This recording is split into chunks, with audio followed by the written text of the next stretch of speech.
Banii cash pleacă, banii digitali le iau locul. Aceasta este politica pașilor mărunți, dar consecvenți de limitarea folosirii banilor lichizi. Nu este ceva nou. Prima lege a limitării cash-ului în România este pe rol din 1996. Atâta doar că limita era suficient de mare să nu se simtă prea tare. De fapt, România nici nu este singura țară europeană cu legi limitative în ce privește folosirea banilor lichizi. În Europa mai sunt încă 17 țări cu legi limitative ale cash-ului. Dar, în realitate, doar Austria, țările de jos, Marea Britanie și Islanda nu limitează absolut deloc folosirea lui. Comisia Europeană vrea să impună în spațiul euro o limită unică de 7.000 de euro. Dar discuțiile continuă. Ordonanța de urgență a guvernului, dată vineri noaptea, 10 noiembrie, îndulcește puțin anumite restricții ale legii 296 pe 2023, dar nu o suspendă în ansamblul ei. Aceasta înseamnă că dacă ar fi intrat în vigoare integral, legea 296 din România ar fi fost cea mai restrictivă de pe continent. Motivul pentru care a dat puțin înapoi, deocamdată, este că atât reacțiile din spațiul public, cât și cele existente la nivelul societății, ca urmare a adoptării acestei măsuri, au determinat concluzia că societatea românească nu este pregătită pentru măsura limitării utilizării numerarului. Se menționează în nota de fundamentare a ordonanței prin care se renunță la anumite plafoane, dar nu la toate, care trebuiau să intre în vigoare pe 11 noiembrie.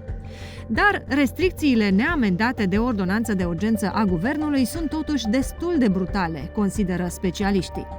Este însă numai o mică victorie de etapă. Planul unei monede digitale naționale merge mai departe.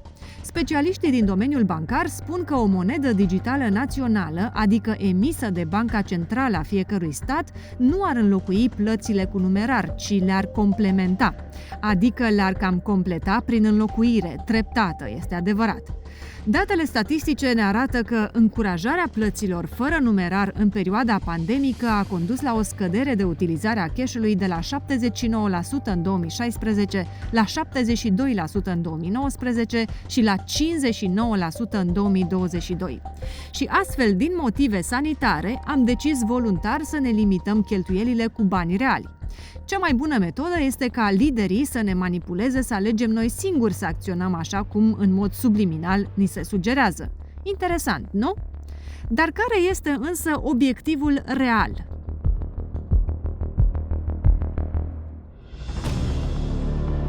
Dacă eliminarea cash-ului ar avea în vedere eradicarea evaziunii, oamenii de bună credință n-ar trebui să fie împotrivă.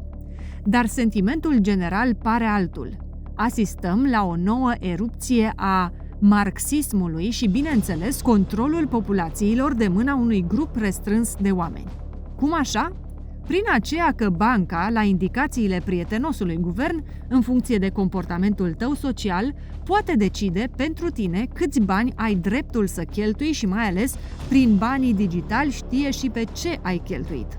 Aceasta înseamnă control. Ei bine, acesta nu mai este un scenariu utopic. Exemplul controlului guvernului chinez asupra propriei populații surâde multor guverne și liderilor multor țări. Și nu este totul. Clima a luat o razna. Trebuie să salvăm planeta, nu? Conduci mașină diesel, mănânci carne, călătorești des cu avionul, asta înseamnă amprentă uriașă de carbon. Scorul tău social scade sever, la fel și banii din portofelul digital. Religia climei, coduri QR, chipuri, simple spaime orwelliene? Funcționarea Ursula von der Leyen, președinta Comisiei Europene, tocmai a salutat bucuroasă pe 8 noiembrie 2023 introducerea portofelelor de identitate digitală. Ce urmează atunci?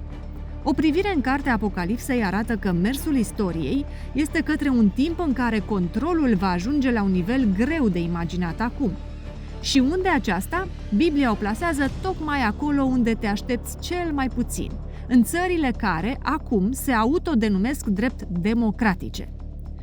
Și a făcut ca toți, mici și mari, bogați și săraci, slobozi și robi, să primească un semn, pe mâna dreaptă sau pe frunte, și nimeni să nu poată cumpăra sau vinde fără să aibă semnul acesta, adică numele fiarei sau numărul numelui ei. Dacă vrei să afli mai multe, urmărește Top 7 lucruri din Biblie despre controlul populației. Material Opinia Bibliei.